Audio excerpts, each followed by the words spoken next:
Bem, nesse primeiro momento do experimento, em que nós colocamos os fios desencapados em contato com a água pura, o passo a passo ocorreu da seguinte forma. Primeiro nós pegamos a bateria e colocamos em contato com a extensão. Nós ligamos, né? E sempre tomando cuidado para um fio desencapado não encostar no outro. Colocamos em contato com a água e observamos que a lâmpada não acendeu. Como nós já tínhamos visto, né, no início do vídeo, essa lâmpada não acendeu quando os fios desencapados entraram em contato com a água. E por que isso ocorreu?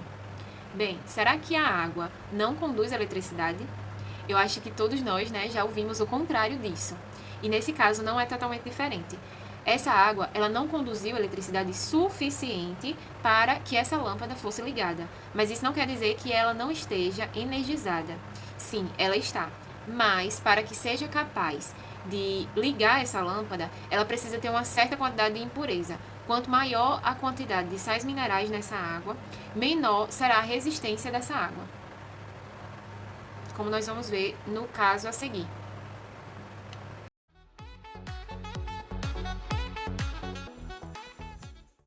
Em contato com a água e sal.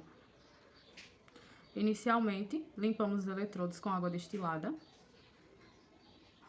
e logo em seguida colocamos na tomada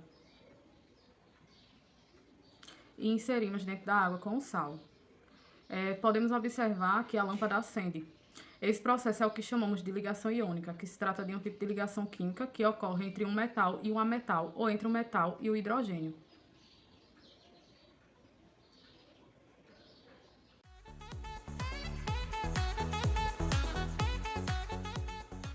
Em contato com a água e açúcar.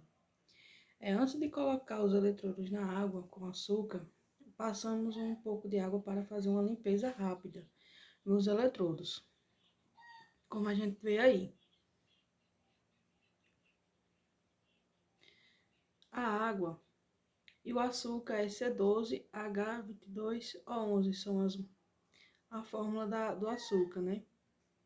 Então, ligamos na tomada e colocamos os eletrodos na água com açúcar. Observamos que a luz não acende, né? Porque esse tipo de solução não conduz eletricidade e é um composto molecular que sofre dissociação sem formar íons, átomos que perdem ou ganham elétrons. Então, dessa forma, a gente observa que não há eletricidade. Após a gente entender o que seria, né, uma solução eletrolítica e uma solução não eletrolítica que conduz eletricidade e não eletrolítica, uma solução que não conduz eletricidade. Bem, o que seria essa corrente elétrica? Seria basicamente o movimento ordenado dos elétrons. Então, daí, a gente já pressupõe, né, que para que ocorra essa corrente elétrica, nós precisamos ter em nossa solução elétrons livres, para que assim eu possa coordenar, de alguma forma, o movimento ordenado desses elétrons e assim formar a corrente elétrica. Nesse caso, vamos entender como essas soluções possuem, né, tem a possibilidade de gerar a condição elétrica através de elétrons livres e outras não. As nossas substâncias podem sofrer dois processos, né? O processo de dissociação e o processo de ionização.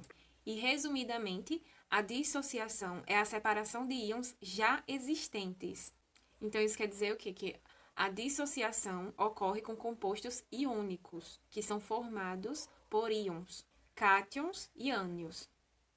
Já a ionização é, resumidamente, a formação de íons. Ou seja, a gente vai formar íons que anteriormente não existiam. Portanto, isso acontece nos compostos que são moleculares, compostos covalentes. No segundo exemplo, né, a gente viu a lâmpada acendendo. E por que essa lâmpada acendeu? Porque naquela água havia composto de sódio, né? E esse composto de sódio, ele é um composto iônico. Ou seja, esse composto, quando ele é colocado em água, ele sofre o processo de dissociação.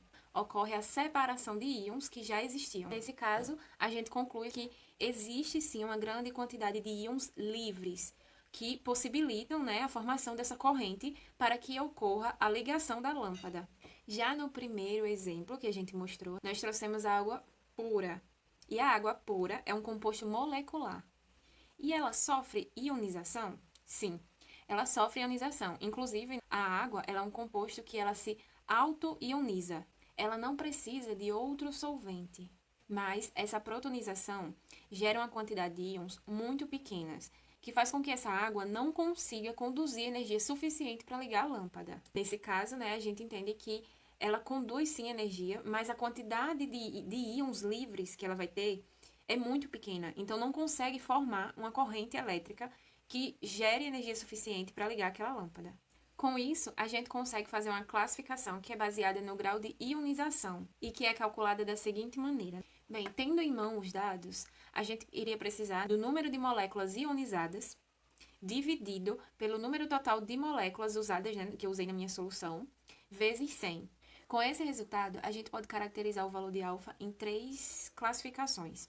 Se ele estiver abaixo de 5%, ele é considerado um eletrólito fraco, ou seja, com baixíssima condição de corrente elétrica, né? Baixa possibilidade. A gente poderia dar como exemplo a primeira etapa do nosso experimento, que foi utilizado a água pura. Já nessa segunda classificação, se o valor de alfa ficar acima de 5% e abaixo de 50%, ele é considerado um eletrólito moderado. A gente pode usar como exemplo dessa segunda classificação a utilização de vinagre no lugar da água. Caso a gente tivesse feito o nosso experimento com o vinagre, ele se enquadraria nessa segunda classificação de eletrólito moderado. Ele acenderia a luz, mas não tão forte. E já na terceira classificação, caso o valor de alfa dê acima de 50%, ele é considerado um eletrólito forte, que nesse caso a gente poderia usar como exemplo do experimento, que foi utilizado água com sal. Sendo assim, sempre que a gente for trabalhar com processo de condução elétrica, a gente se baseia basicamente nessas informações.